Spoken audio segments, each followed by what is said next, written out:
Hello, and welcome to Elena and Kitty Blabbing About Books. I'm Elena Dillon. I'm Kitty Bucholtz. Thanks for joining us for episode 4. Tonight we're interviewing romance author Tracee Lydia Garner.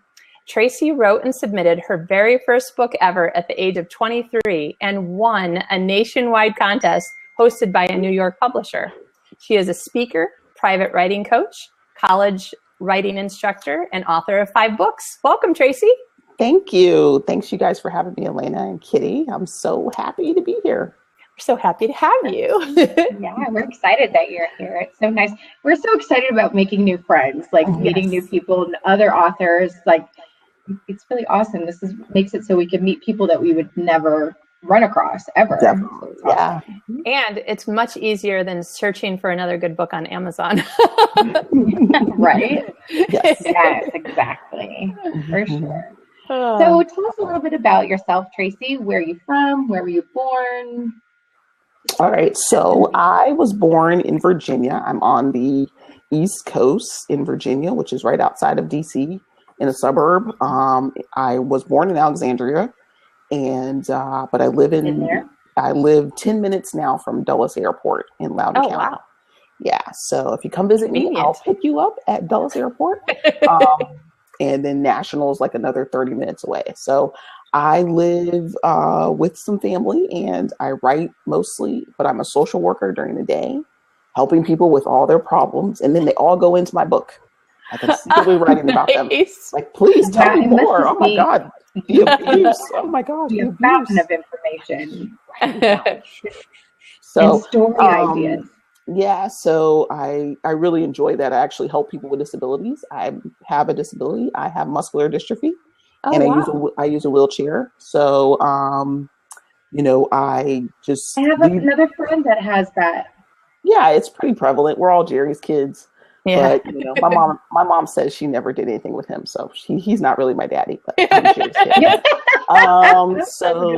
kid. So that's what I do during the day, and then I write mostly at night, and I teach a writing class at a community college here in Virginia. Awesome. And I also have 3 students that I privately coach, helping them finish their book. So after people take my class, they're like, oh my God, this is ending. I don't have the accountability. I don't have the, whatever they need. It's an 8-week course, so they want to keep beating. So I was like, cha-ching, cha-ching, what can I do here?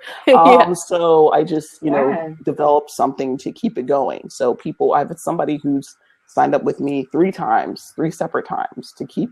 It's like, if you finish this book, you can stop paying me. But it's so much. The first book is so hard. It's so hard to finish. Once you finish that first book and you're like, oh, it's like the light comes on and you're like, I can actually finish a book. Mm-hmm. Okay. But until that time, it's tough. Yeah, and it's hard. And people, they have life things that go on. They all have families. They're all doing different things. Yeah. I'm doing different things. So I really just let them work at their own pace. I love that. I've only been doing that for like almost 2 years. Yeah. So that's so much fun. But I've been teaching for 15 years. Nice. Since my first book came out. So that's what I do. Wow. Yeah. That's cool. So speaking back to when you first started writing, what is something, if you could go back now and talk to your younger writing self, what would you want to tell you, younger you, writer you? The writer me, I actually started writing out of depression. So I think I would tell myself that, write faster, try to find something faster. I actually flunked out of the first college that I went to. I got placed on academic probation because I wasn't very good. I hated math. So then I went to a community college. I went to a community college where I actually now teach. It was the best. It was the best thing for me. But when I first went to college, community college, I was like, nobody wants to go there. That's not very prestigious. It's small. Community colleges have a really, really bad rap. But it was the best thing for me, and I love it. I mean, I went there for many, many years to finish my degree, and then they let me come back and teach, continuing education classes. So I would tell my old self, it's going to be okay. Just embrace it and try to get along. The one thing that you hate is going to be the best thing for you. Yeah. So, and I think kids, young people don't understand that. That's true. they just really reject things because they don't feel like they fit in. And so they really reject it. And then that experience ends up being the best thing for them. So Yeah. Yeah, just stick it out, right? Just stick with it. Yeah. Or just go with the flow. It's okay. Try this. And if it doesn't work, see how it goes. Don't knock it, before you try it. Yeah.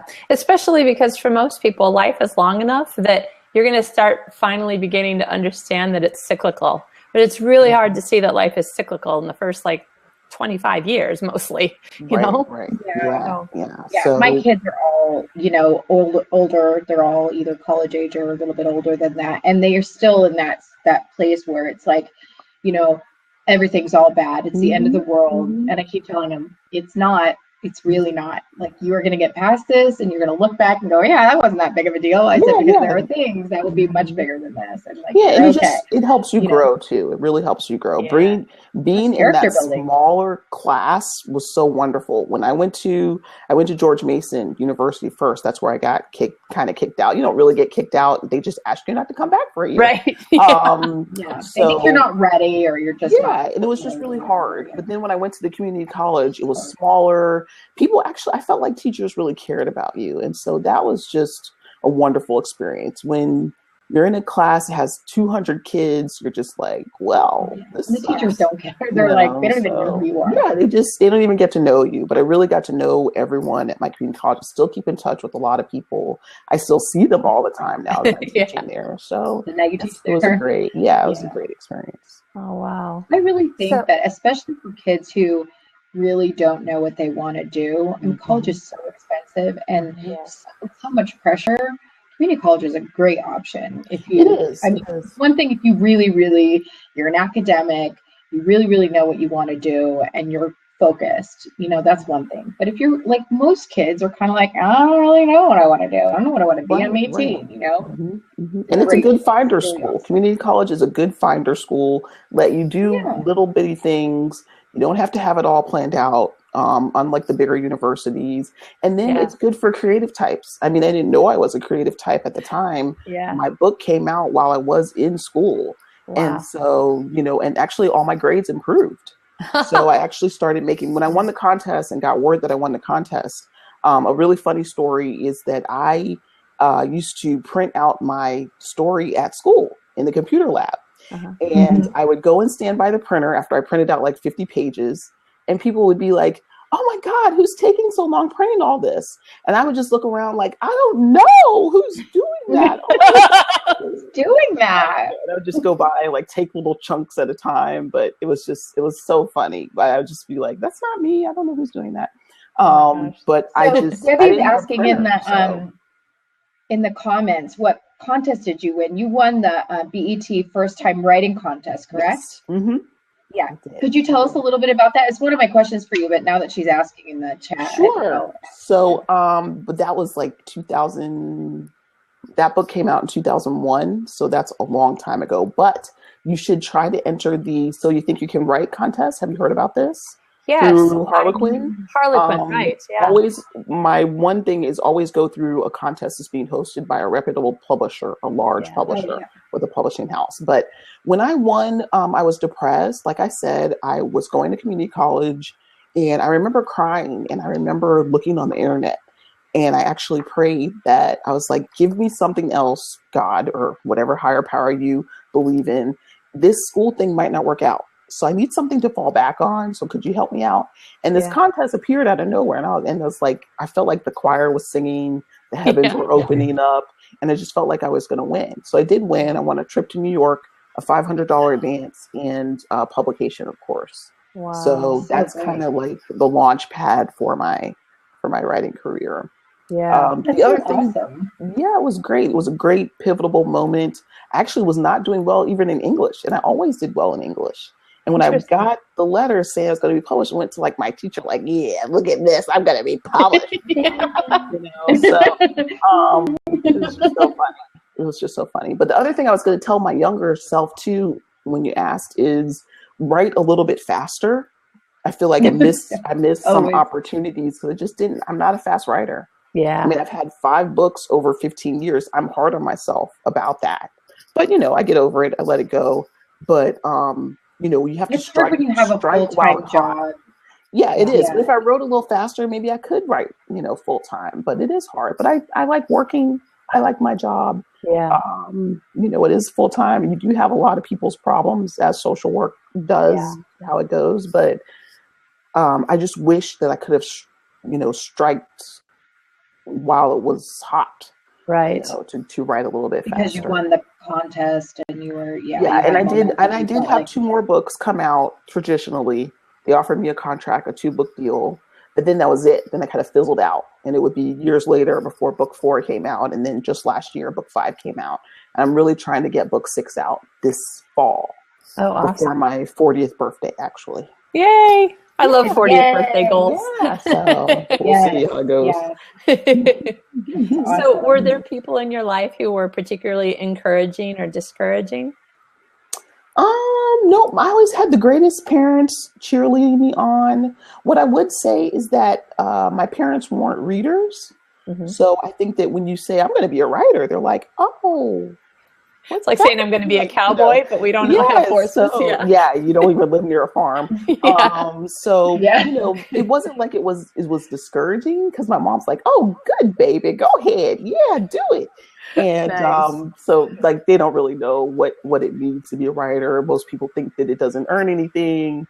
You don't make anything, but it's just so fun. It's really good, for my soul. I like it. So nobody really discouraged me. People, I think, were just impressed that you could put so many words on paper. It's kind of like, wow, how did you come up with all that? Your brain explode? Like, I get that too. So, I always felt encouraged by my parents and people, that all. And I had a launch party last year. I had 100 people at it. Oh my gosh. Congratulations. Yeah. So where did you have it? I had it at the Crown Plaza Hotel, which is here about 15 minutes away from me.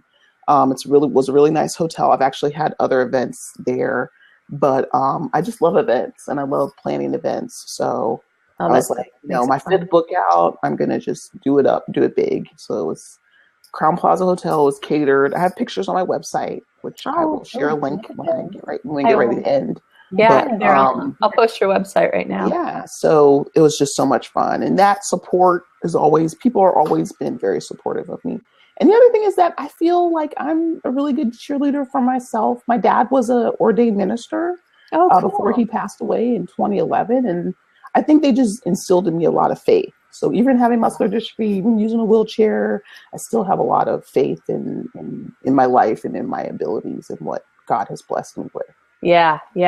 Boy, seeing your blessings, even when times are hard, I think that's probably one of the biggest things that just helps you keep on going, put one foot in front of the other one more time. That's right. Yeah, it's true. It always makes a difference. And just knowing that, you have that. I don't know how people get through life without faith, Yeah. Mm-hmm. Yeah. I don't know how they do that. So are you reading anything right now? Anything interesting that you can share with us? Since we're supposed to be blabbing about books. Yeah, so I read a lot of books. I just downloaded Julie Lessman, who's another Christian fiction inspirational author. She has a free book for download. I don't know if I could see if I could send the link. It was there, but she's writing the Daughters of Boston series. Okay. And I love her. I only recently found her. She's in my Faith, Hope, and Love chapter. I was thinking about reading that. RWA. Yeah, Faith, Hope, and Love chapter, RWA. I love them. Yeah. They're so supportive. And then I read Brenda Jackson. I read Cheryl Lister. I read both, Debbie McComber is one of my favorite authors.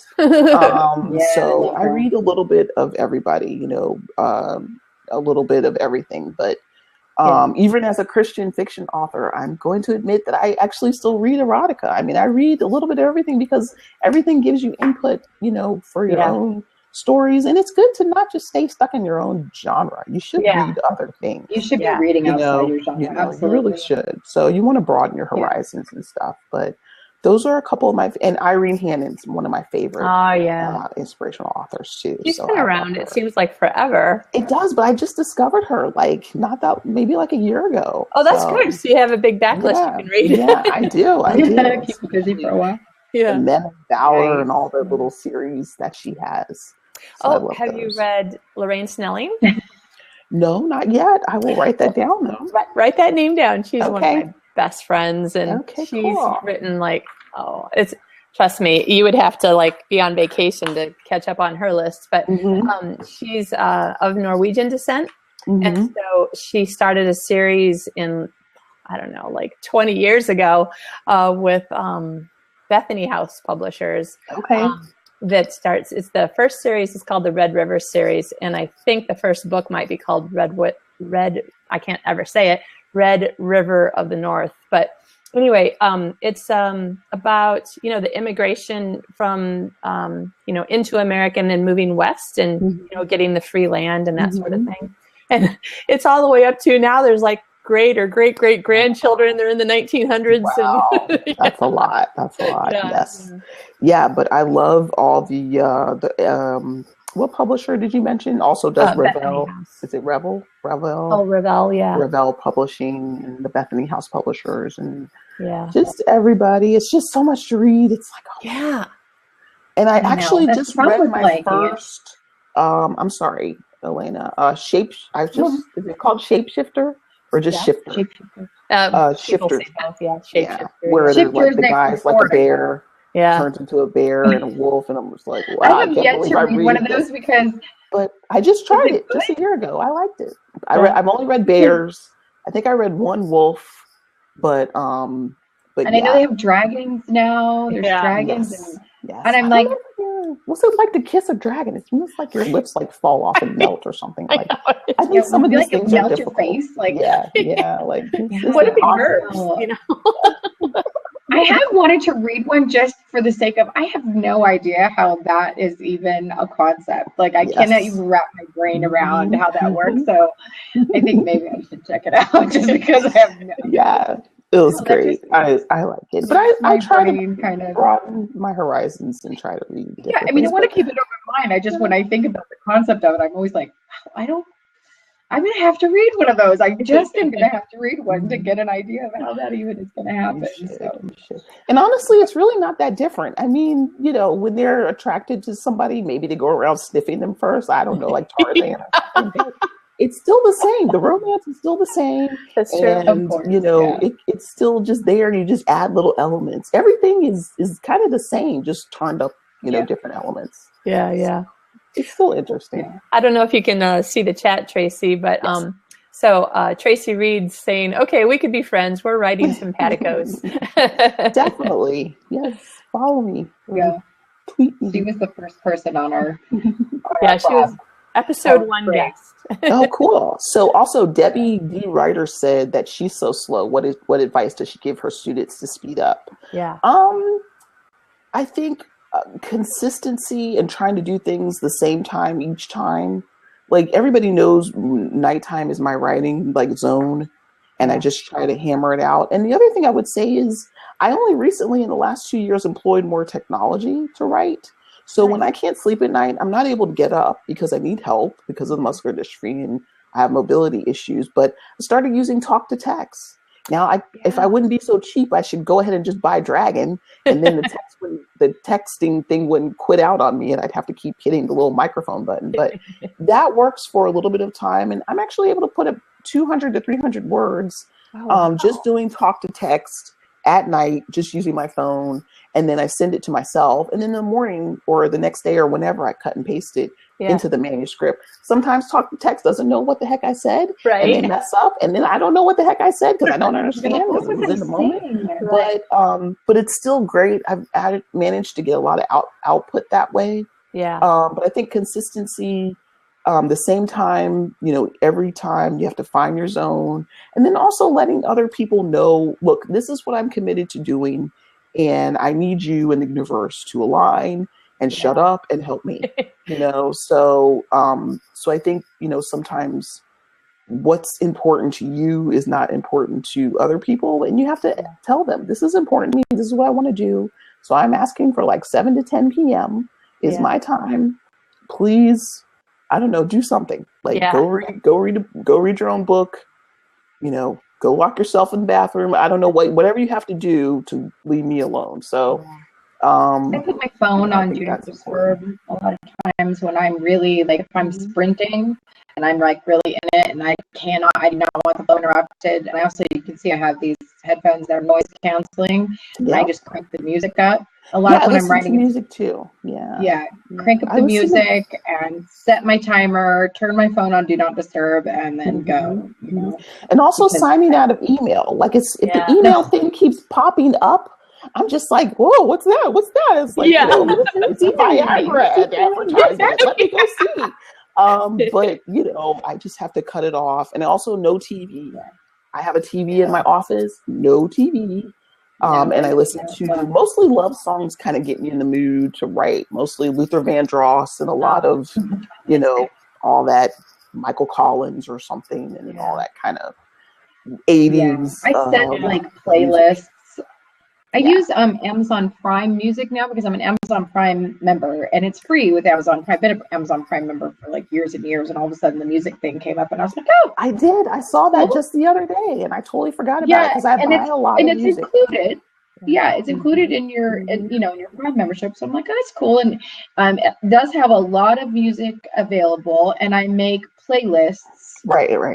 For when I'm writing, and so I'll make a playlist for a couple of hours based and also on Pandora. Pandora's free too. Right. Yeah, so I use Pandora a lot, but I'll probably start using Prime only because I can use the music. Pandora, the free have commercials? No, actually, the one I listen to on my desktop doesn't. The one I listen to at night to go to sleep does for some reason, but it's not that many. No. What it has is ads going across, and you can minimize that, and so the ads will just appear. But if you're not looking at it, it's not distracting. You're just listening to the music part. Yeah, because the commercials, the talking would distract me if it was like ads. Sometimes. Honestly, though, on the desktop one, but there was one for like $5 a month, which wasn't bad. But I used that, and then I like cancel my membership. Like, I used that for my party to come up with the playlist, and then you can buy for a month at a time or 2 months or however long you want. You don't have to keep it forever. So that's another. I use also when I'm editing, especially because I never used to be able to write with music. I always had to have silence, and I found this app called, and Kitty knows because I told her, but Focus at Will, and you can get it on your phone, and you could get it on your desktop as well.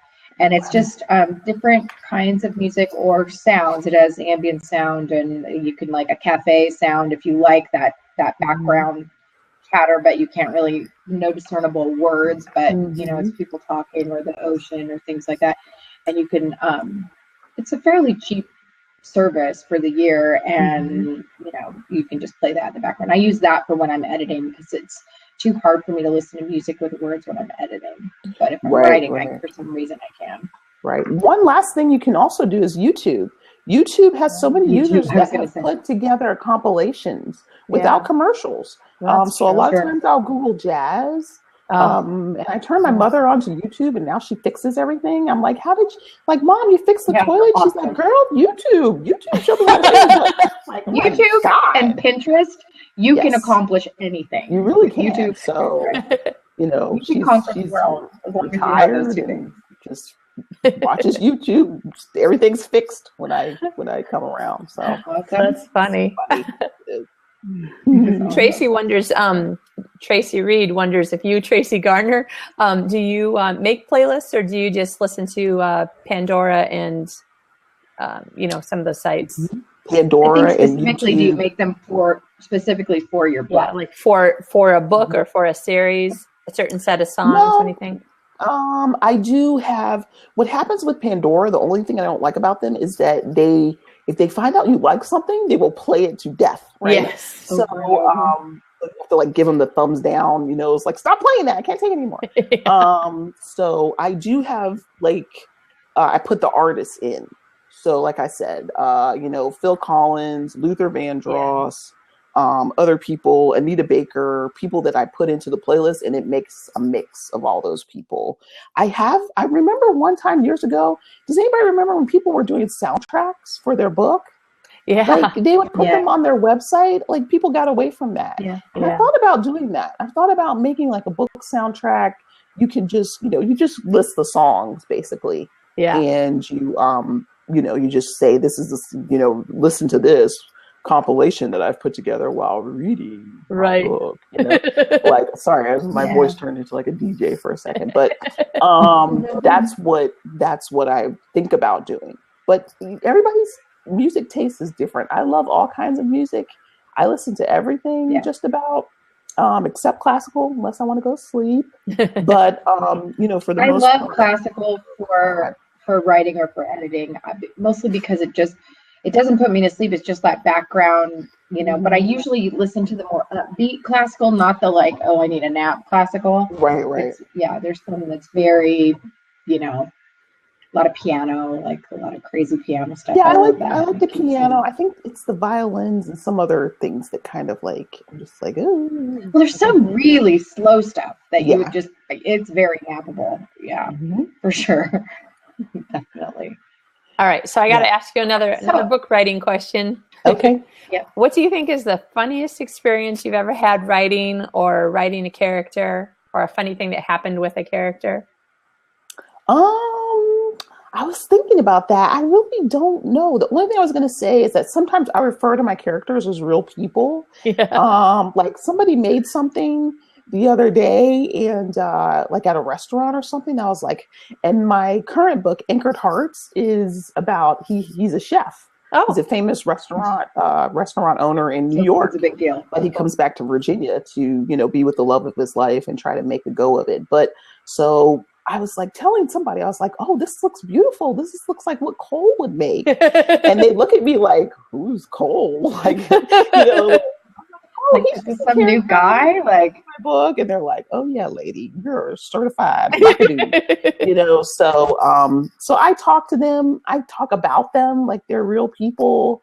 I think about them long after the book is over. Yeah. And here's an interesting tidbit about me and my books. I have a good cry when it's over. Like I was like, hey, bye.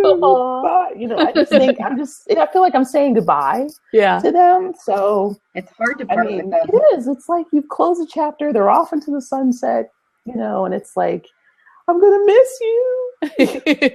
So when you eat, sleep, and breathe these people as I do, because I don't have much time to write, I just think about them all the time. Yeah. And they become very real to me, very real people. And I'm not crazy. It's just, it's just how it goes. But when I start referring to them in conversations, people are like, yeah, my kids are the worst at that. Like, I think because I have a lot of friends that they kind of get me, but my kids, like, if I'll talk about my characters and I'm speaking to them as if they're real people. My son has looked at me before and gone, you sound crazy right now, right? Yes. Just telling you, you sound crazy. I'm like, okay, like, sorry. It's okay. Like, no, it's fine. Yes. That's why these writer worlds exist in these Blab chats. Yeah, they're real to me. Yeah. They are, and they're real to us. You want them to. And I was so real. When I finally went to like my first writers conference and I heard people talking and like it was like, oh, my people, like they get it, they understand. They don't look at you like you're a nut when you have these like I had a problem. I went to it was probably my third or fourth conference, so it was nice, and I knew you could just kind of chat with people you didn't even know about things like this. But I had a problem with one of my characters who were refusing. He's very uncooperative anyway. He's just an uncooperative character in general. It's just who he is. But he was refusing to speak on the page. Like, I was so excited about getting to the point where he showed up and he just dead silent. Like, just would not talk. And I went to this conference a couple of days later and I was like, I cannot get him to say anything. And she said, well, why don't you have a conversation with him? She's like, off the page. Why don't you sit down and have an actual written or however you talk to your character's conversation and ask him why. And I'm like, all right, okay. And I love the fact that she didn't look at me like I was completely crazy. Right. And that she actually answered me in a way that worked and that made sense. And I actually had he's a teenager. I write YA. So it was more like a text, almost like a texting conversation with him. And I was like, oh, okay, I get it. Pissed off about something, and it's get over yourself.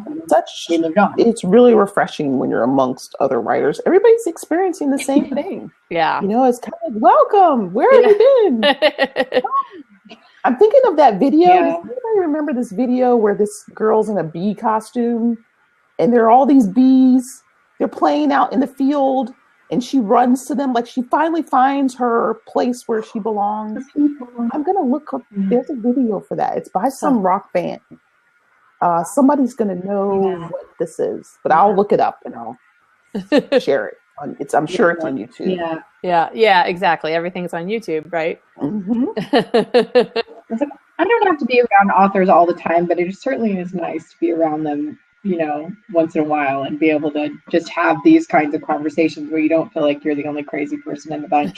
Yeah. No. So, out of all your characters, who is your favorite right now? I mean, I know mine changed, but who is your favorite character? Do you have one? Let's see. I do. And how did you come up with this character? Okay, so yeah, usually whoever I'm working on right then is like my favorite character. I mean, there's always people like the first and second book, they'll probably always be my favorite just because it launched everything. Right now I'm working on Dexter. He's a doctor and he is, I like stories of past where people have a past connection. So I'm writing about two people that were in the same foster home. Together, and she was abused, but for some reason they didn't touch the boys at all, but they only touched the girls, and he always wondered what happened to her, and he always wanted to save her. So 25 years later they meet up again, and she comes back into his life. She's a little worse for wear. She's had a hard childhood and growing up, and she managed to make it. Everybody manages to make it, obviously, in a romance, but there's going to be some adversity, always adversity. Yeah. So I think really he just wants another chance. He always feels like that little boy that couldn't save her from all the stuff that happened to her. Yeah. And eventually they were separated. They went their separate ways. He doesn't know that his father is the one that helped shut down the foster home. His father was really kind of in bad shape. That's why he went into foster care. Dexter went into foster care. Wow. But he's always been searching for the love of his father. But, he learns to love his father again because he realizes that his father is the one that, even though he was messed up, even though he wasn't a good father, and for whatever reason he was placed in foster care, he still loved him. And he saw to it that the center was shut down and that they all got good families to go to. Dexter got a good family. She got put with this missionary group, and they ended up, in Africa on a mission, on a mercy ship. I'm looking up mercy ships right now. Wow. And there's... actually, if you want to talk to somebody, I have a friend who is actually getting ready to possibly her daughter's to go on a mercy ship. She's actually my daughter's roommate. Oh, cool. And cool. She knows, she has friends who have been on mercy ships as well. So if you need a connection, sure, I will. I will email you about that. The other thing is that I found a nurse who actually has a blog on her experience being on the mercy ship.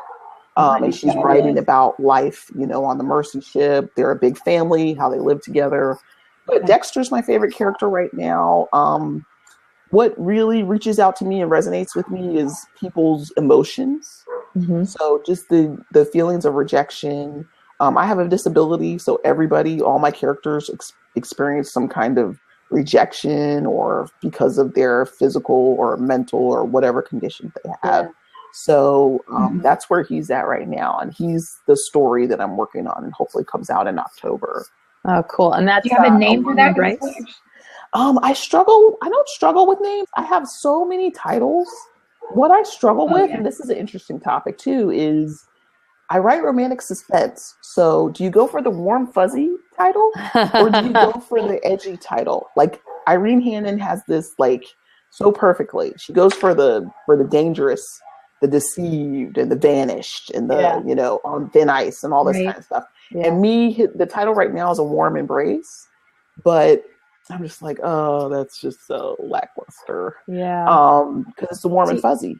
Well, and it doesn't express the edgy part of it, although it explains the romantic part of it. Yeah. So I listed 5 titles on my website right now that people and I have a discussion about. Oh, that's cool. You know, do you like the edgy title? You like because I have like over 30 titles that because most of my titles come from songs. So nice. I just list them whenever they come to me, and I just try to pick one. Yeah. But A Warm Embrace, Out of Time came to me.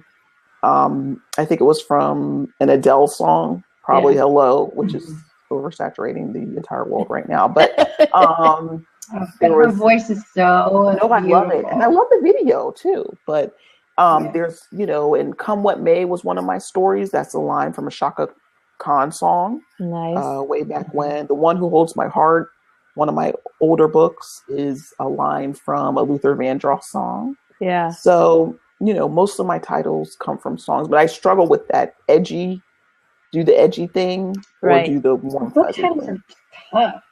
They're so hard. Like my first series the first book I had no problem. The rest of the books I had a terrible time. The new series I'm writing now, before I wrote even one word, I came up with the entire, but it's because it's all a certain theme and it worked out. I don't know. Yeah, I have all the names for the books, but I think that's just unusual. I don't think that will probably ever happen again. It might. Yeah. You know, some things just fall into line, everything's in order and just fall in place. Yeah. Next week's guest is Beth Yarnell, and she writes romantic suspense as well. Okay, cool. So we'll have to ask her that question, Elena. Since all these are recorded, you know, then if you have time to watch that after it's over, since I'll try to tune in next week. She's great. She's so much fun. She is. She has a lot of really. I was just going to say the other thing about A Warm Embrace was that I have an aide, and my aide, I've had an aide since I was in my early 20s, people that come into my house that I hire to help me get ready and get dressed and get going in the morning to go to work. Yeah. But she gives off heat. Like she's always hot. She's always sweating. And she just gives off heat. And so I was thinking that Dexter, there's a line in his story where he says, I'm the greatest hugger. You know, he gives great hugs. And I was thinking every time my aide touches me, just heat, I just just heat comes off of her. And she says her husband calls her the little heater, you know, because he's always warm. And I'm thinking, oh, that's probably something, you know, I don't want to get into. I don't want to know about that. Every time I come here, always hot and sweaty and all the time. So you have you're on fire all the time. But I was thinking about him more being a good hugger. Could be hormones too. He tells her that he has, you know, she's like, Dexter's be prepared. I'm the world's best hugger. And every time he hugs her, it's really warm. It's really a cocoon. And who doesn't want a good looking man, you know, giving off heat and hugging them? Yeah. So, so that's kind of where it comes from. She just feels left out, always in the cold, not the real cold, but the proverbial cold. Yeah. Yeah. And that all his hugs are just a warm, touching embrace. And so that's what I think about mostly. Nice. Oh, wow. Yeah. Well, I wanted to ask you, because I had started out trying to get into some of the various Harlequin lines. Of course, by the time I really got started, they were becoming higher and higher sexual content all the time. So Harlequin American, it turned out, was the only one I was still willing to try to get into by the time I, you know, got to that point. But I saw that you had 2 books in the Harlequin Kamani romance line, right?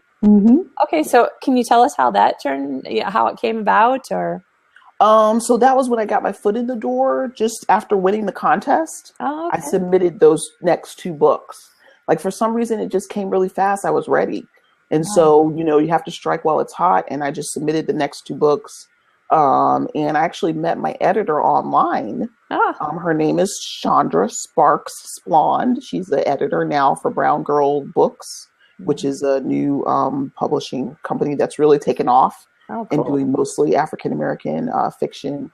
But I was just talking to her online, and she told me that she was going to eventually be working for the Harlequin, which is the BET Books then, obviously was bought by I Harlequin. was wondering how they were. Oh, yeah. okay. So it was eventually, so BET Books is really now a division, I guess. I guess it is Harlequin. I don't know. I don't want to say the wrong thing, but it was bought out. Somehow and it was related. they kept all their same people though, a lot of their same editors and people that did everything.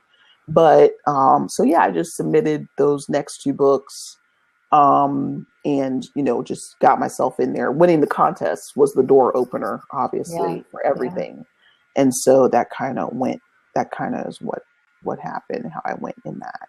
Nice. Yeah. And then the fact that you did you like? I was just going to ask, the fact that you didn't continue with them, was that because that was when the industry was beginning to kind of slow down their? No, honestly, and I'm glad you asked that, because I was about to say that. I actually burned a bridge. Something else I would tell my younger self. I had a really bad experience with the editor who really just kind of ripped up the third book that I would submit to them. And I just didn't agree. And remember, I'm 25, kind of like smelling myself, they call it sometimes in my circles, like, yeah, you smelling yourself. And you not, somebody needs to tell you that stinks. So like that. Just kind of like burned the bridge a little bit and just decided, well, I'm going to do my own thing and I'm going to go my own way. And that didn't work because I don't have really the entrepreneurial spirit. I thought I did, but it's hard. It's hard doing everything. I still love self-publishing. I'm still going to do it, but I just underestimated. Now it's easier. So my first self-published book came out in 2007. So, and that was really before self-publishing really took off. Now it's great. Everything's kosher. People love it. It's no longer frowned upon. But in 2007, it was still really frowned upon. It was still like, really, you couldn't get a deal, so you're going to self-publish. Right. Now nobody thinks that anymore. Self-publishing is all the rage. It's cool to do. You should just do it. So there are a lot of things that came about that made it easier. But that first time, I was with a certain, vanity publisher, which is like now a no. Yeah. So back then it was hard. Last year when I did it, it was wonderful. Self-publishing was wonderful. Yeah. I used BookBaby. Oh, okay. And even now I'm going to probably upload everything myself because now there's draft to digital, there's Vellum, there's other things that make it so much easier for you. But those things didn't exist in 2007. And I really did it for the wrong reasons. I did the self-publishing route out of anger and disgruntledness. When now I'm doing it because I actually want to. And I felt like then I didn't have many options and just wasn't aware. So I wasted a lot of money, a lot of time, and a lot of energy doing that. But again, self-publishing, wasn't what it is now. And so it's just so different. So much easier now. It's almost like, welcome, and even maybe doing iBooks. They're giving $1,000 now to certain people if your book, is accepted by them. It was in the front cover of the RWR, which is the Romance Writers Report. Right. I guess I should look at the ads more often.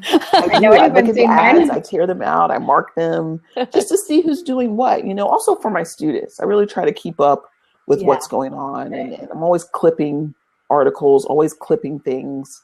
And so I've been looking at iBooks. I mean, is it Multoma, whatever the Amazon imprint is, Montlake. But there's also another one. I think it's Multoma. There's a bunch. I mean, there's so many vehicles. It's hard to know which one, but no matter what, I think you just jump in and you just see how you can do and see how it goes. And you have opportunities like you, lovely women, where you go and promote your book and just answer email. And just aren't afraid to show your face. If you're chubby, like, don't freak out because you're a Blab. That's the other great thing about the Mac Down. Yeah. So, like that. It's all good. Just clean up your office a little bit. That's what people really are scared of. Their office is a mess. Yeah. They don't want all that background. You just find the right angle. Yeah, that's right. And they take up most of the camera. Just spot on. So.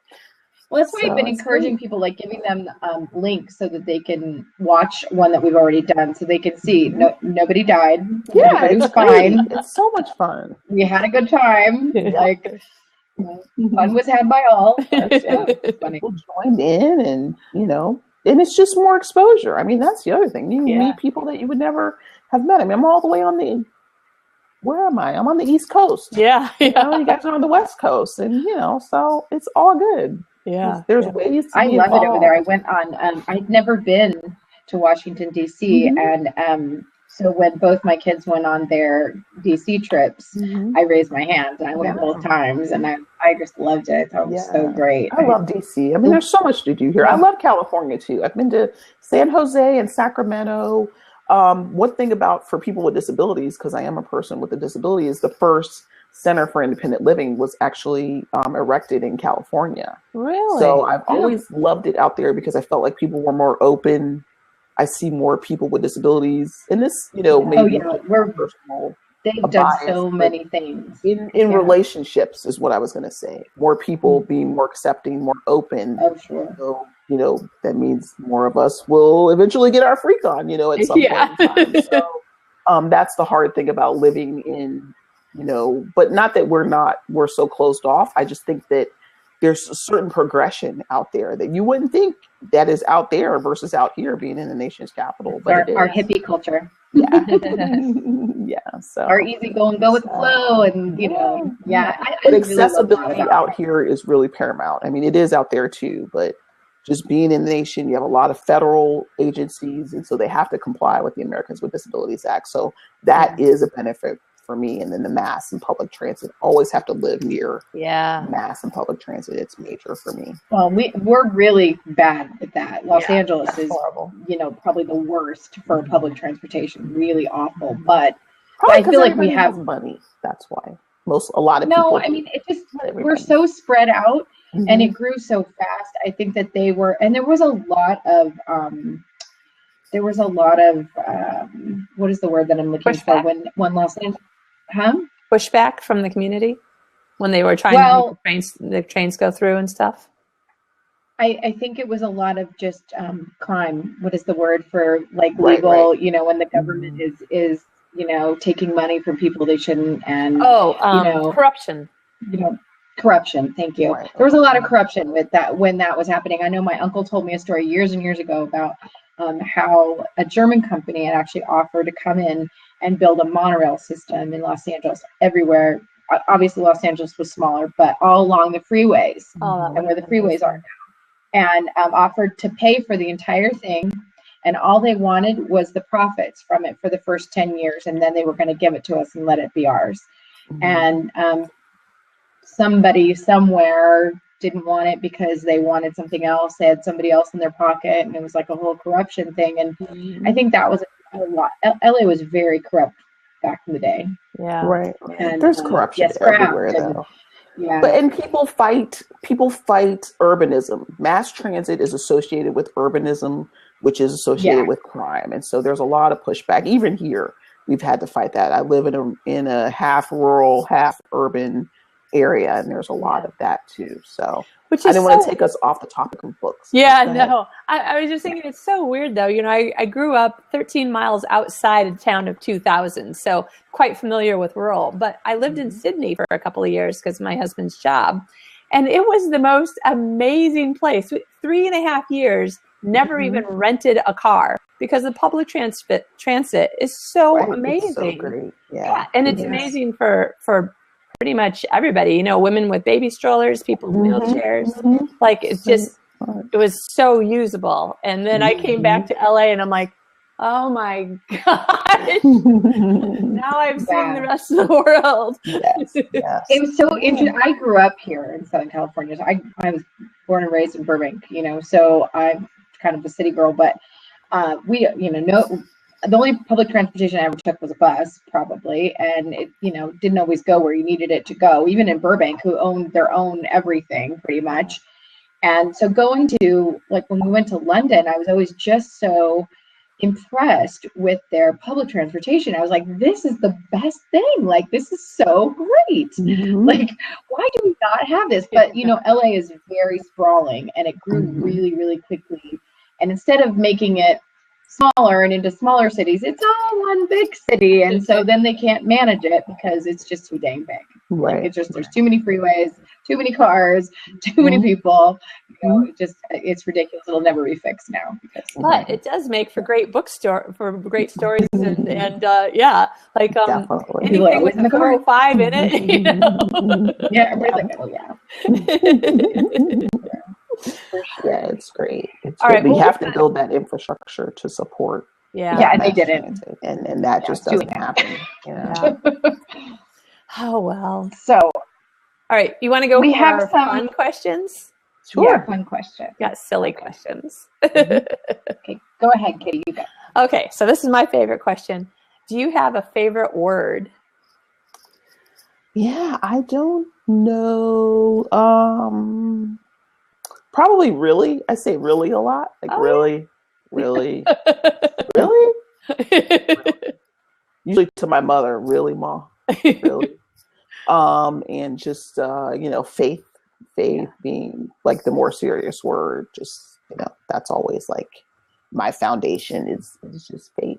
Yeah, that's a good word. I like it. That's good. Now, when Elena and I first put the show together, we did a test, and she called it "Test, Nothing to See Here." So, of course, like 20 people showed up to see what we shouldn't be looking at, right?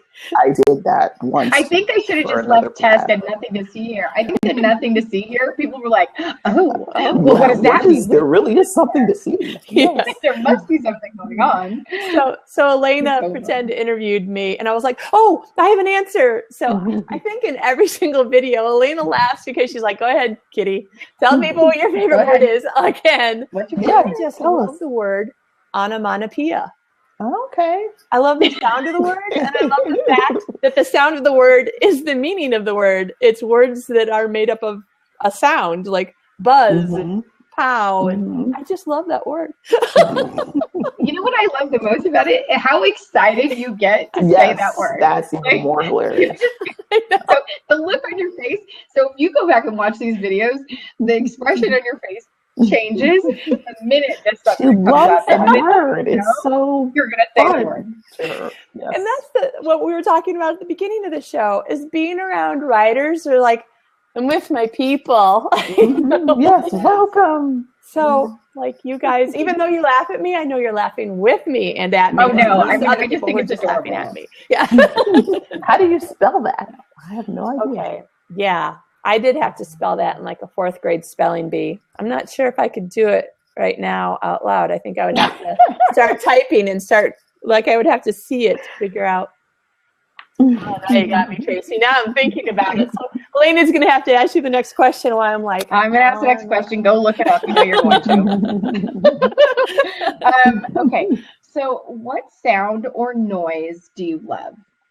I love to hear children laughing or people laughing in general. A lot of my romances, a lot of them have children in them. Oh. There's always a child, somebody's a single parent or a child's being rescued. Come what may, had a single dad. He was a former football player turned sports commentator. And he had a little boy named Thomas. And I just write about children. I'm thinking about it. I've thought about adopting my own child. A 4-year-old who could tell me she's in pain, and if I accidentally run over her, she will bounce back. But and she can go to the bathroom by herself. So I think about those things. I'm always that's a fun age. So I think they're so helpful. I used to work at a daycare center actually. Oh wow! And one of my first jobs was at Ashburn Children's Center here in Virginia, and I just loved it. I love those kids. They're so helpful. They're so curious. A lot of them ask all kinds of questions. Yeah. And I don't mind any kind of question. It's the parents that usually shush them or, deter them from asking things. And it's like, I'd really rather they ask than sit there and stare. So just go ahead and ask. So they were great. I love that job that I had. But children laughing, people laughing in general. There's a lady in my office that laughs really hysterically, and it's just every time I hear it, I'm just like, wow, that's such a cute laugh. Speaking of laughing and YouTube, okay, Tracee, you have to Google this. I'm not sure, or I mean, not Google, but on YouTube, like do the baby laughing. Okay, I have seen that one. That one's awesome. There's one I just saw on Facebook, but that doesn't mean it was new, just recently on again or whatever, but it might be new. Anyway, it's a public transit train in another country. So a couple of times you hear people talking, but I couldn't understand the language. But I think someone was reading and started laughing, but they just kept on laughing. And then the person next to them started giggling. And then the video just keeps on going and going. And there's like 15 people laughing by the end. And people just mostly people have no idea what anybody else is laughing at, but you just can't, it's like yawning. Like people laugh. They can't not. Yeah. It is so awesome. I'm that way. I can't watch people laugh or cry not do. Yeah, I'm ridiculous. I'm like, oh no, don't start. Because there's no way I can watch people cry. It's contagious. I watch television and I'm crying. It's so contagious. I can't cry from people crying, but I can start laughing. Like sometimes me and my mother, who are very close, and we get together, if we laugh, like we don't even know what we're laughing about. We just start like laughing harder, but then sometimes we cry, and that's depressing. But it's just so funny. So laughter is contagious. It's a wonderful thing. Yeah, I think I'm funny, so I like to make people laugh too. You are funny. Yeah, we can both laugh. Thanks. I thought about doing stand up. Only sit down. Oh, you know what? Because that would be great. Because one of your jokes could be, I'd stand up, but I just can't be bothered. Yes. I would come to see you. Yeah, I would. Thank you. I don't know. Creative types, we're always we get like, I think sometimes we get bored easily. So we want to do new and different things. And I seriously have thought about that, but you just never know. So we'll fun. see. Yeah. Comedy Central. Blab or Periscope might be the new stand-up comic. That's true. That is so true. Yes. All right. If you do it, you can have to let us know because I want to watch. Yeah, we'll watch for sure. Yeah. Yes. All right. So if you have a favorite sound, what noise or sound do you hate?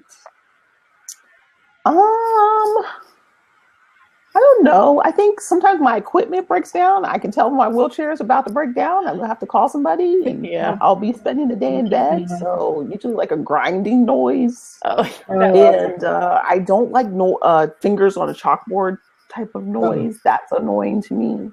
And then some people have really high-pitched voices. Oh, yeah. Like they talk like, I was like, oh my God, stop it. Stop talking. Now, I had a friend who had a really, I just like, we need to learn sign language. I can't. Let's stop talking. Yes. So, I don't know. I love you. Just don't talk. Yes.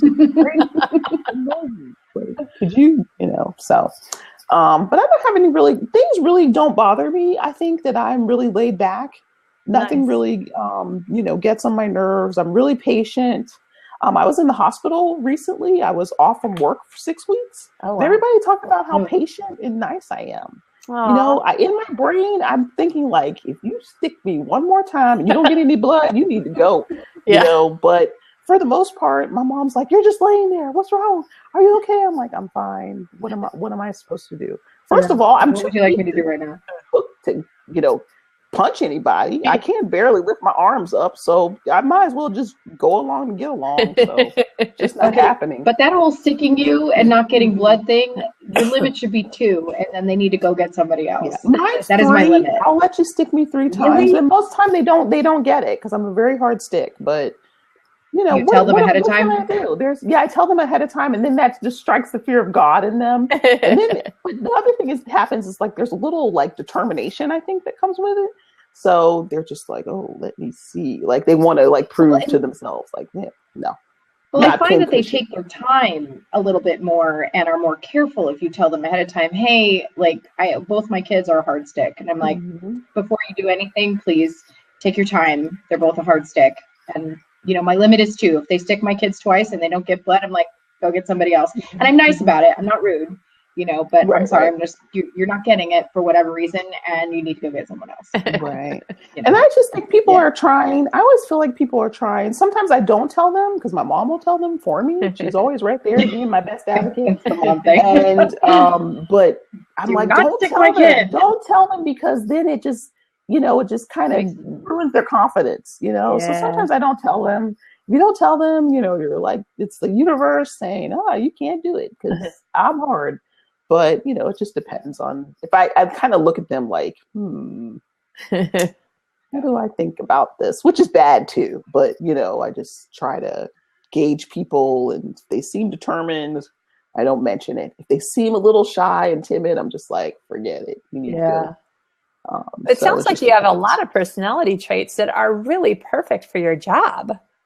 I do, yes. But sometimes I get mad, but I just get mad to myself.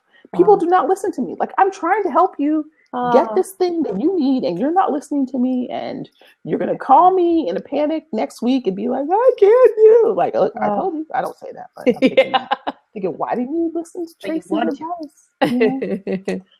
I've been through this. We are peer-based, so we help a lot of people that, like, I help people with disabilities. So obviously I'm disabled. I've already been through everything they've been through and come out of it successly. So they still want to do their own thing and not listen to me. Yeah. It's okay. What can you do? Their own pace. So if you weren't a social worker, speaker, writer, and everything else that you, everything else that you teacher, everything else that you are, what would you be? I would be an event planner. Because I love planning events. In fact, I wanted to be one when I got out of high school. Me and a friend, she got a business license for us. It was going to called Go Events. It was G for Garner and O for someone who shall remain nameless. And she fizzled out. Like, I was ready to do it. I didn't know then how much I loved planning events. We went to high school together. So right out of high school, we were going to start our business, but she kind of fizzled out and we kind of lost touch. But now that I'm older and I see how many events I've done, because I plan events for my church. I used to be in charge of my singles ministry for 4 years. I'm on a couple boards. They want me to plan events for them. And I just, that's going to be my first nonfiction book. It's going to be about event planning. I hope to come out in 2017. I love plan events. I love it. It's just awesome. So that's what I would be doing if I wasn't. And I still do it. I still do it as a side, but I just do it more for pleasure. Yeah. The only thing I probably wouldn't be able to do is work involved with in. So I just don't want That's what I do too. Cool. I think the reason I think that event planning works for creatives like us is, like, for me, I don't like to do the same thing over and over and over again. Give me a short-term project and I'm all good. Like, I am all there, I'm all in, and I'm excited about a theme and about this and color and, whatever, and tables and, oh my God, tables. What are we going to have to eat? And, I could go on and on forever about that. But give me something that I have to do over and over and over again for an extended period of time. And, I want to poke my eye out. So I think events are so great for people like us because it's like always something new. It's a new challenge, a new thing to do, just like books, it's a new story, it's new characters, a new book. Yeah. Right. And just the creativity that you get to put into it, coming up with the concept. But make no mistake, I don't want to do weddings. I just want to do events. Weddings are way different. Yeah. I have to do a wedding. Forget it. I have to do a wedding this summer. Well, it's Labor Day weekend, but it's a family friend. It'll be fun, but that's different. She's doing a lot of work. But I do weddings for people. Like, I did a little bit of planning for my brother's wedding, and do weddings for family and friends. But as a thing to do over and over again for different strangers, no. Yeah, that's okay. Yeah. Well, okay. So that might be the answer to the next question. If there was a profession you never would want to do, wedding planning. I wouldn't even say I wouldn't want to do it. I just don't want to do it over and over again, like multiple times. I was really trying to think of something that I really wouldn't want to do. Probably be a police officer or be in some kind of law enforcement. I think. I think that's a very hard job. It's difficult. It's just not. I write about them, but especially in my condition, I would shoot myself in the foot. I'm sure I would hold a gun, be like, oh, okay. So that just wouldn't work out for me. So, okay, now I'm picturing, because I write more romantic comedy. I'm like, okay, there's a funny story in there too. Yes, there is. Yeah. Oh man, I'm not really looking. If people wanted to find you in your, Yes. I was going to say, if people want to find you and your books, where would the best place for them to look be? On my website, tgarner.com. And, everything's there. I'm getting ready to do a spotlight of 11 authors talking about their writing process. And that's going to start on my blog, which is just tgarner.com/blog. That's going to start March 14th. So for 11 weeks, I'll be spotlighting a different author every week. And I've been doing the Canva graphics for that. I put one up today. Fun. I love Canva. And I love Canva. Oh my God, who came up with that? But I also tried PicMonkey and PieZap, somebody was saying. Mm-hmm. I haven't tried those, but I'm curious to try PicMonkey. But I like Canva better. Yeah, I hear you use them for different things. So I haven't tried PicMonkey yet, but I have a newsletter that comes out. I'm really excited about the next one. I'll be showing my parents' wedding photo from 1971. Yes. Nice. So join my newsletter, talk about why I love romance writing. And you can sign up for my Constant Contact newsletter at tgarner.com. It's just up in the right-hand corner. And then, I just blog and I do my newsletter. And I have another blab that I did. It's on my website with Beth Bahraini. She's also on the West Coast with you guys. Yeah. She and I were in the same program. She's so great. She's so helpful. Wonderful. She's also a writing coach. And they call her the book midwife because she helps you birth your book, I guess. So she's awesome. And that was a great experience. That was my first blab. I did do another blab where I tried to do one myself, but then I forgot to record it. So I was just talking and talking and talking. I had nothing to show for it. But I'm going to try to do one in the future because I like talking about vision boards. I do a vision boarding workshop, and I'm going to try to write a little mini 99-cent ebook about vision boarding and having a vision for your life. And, see if I can do that. I would come to that blab. Yeah, I will do that. I will do it again. Now that I know people. I can invite people. I think I have like one person or two people. And there's always a weirdo that comes along too. So, got to entertain them too. So I have 3 people. So, but it's so fun. I love it. And I'm so glad to be with you guys. Yay. Thank you so much for coming down. Yeah. We're super glad to have you. Yeah. Are we taking questions from everybody else or just as we went through? I think we've been covering them pretty much as we went through. Okay. I wasn't sure. I was just making sure. Yeah. I think we got them all. Debbie and Tracee were the ones asking, I think, most of the questions. So, yeah. Well, thank you so much for being here with us. We really appreciate it. Sure. Thank you. And thank you, everybody who's watching. Thank you for joining Elena and Kitty blabbing about books.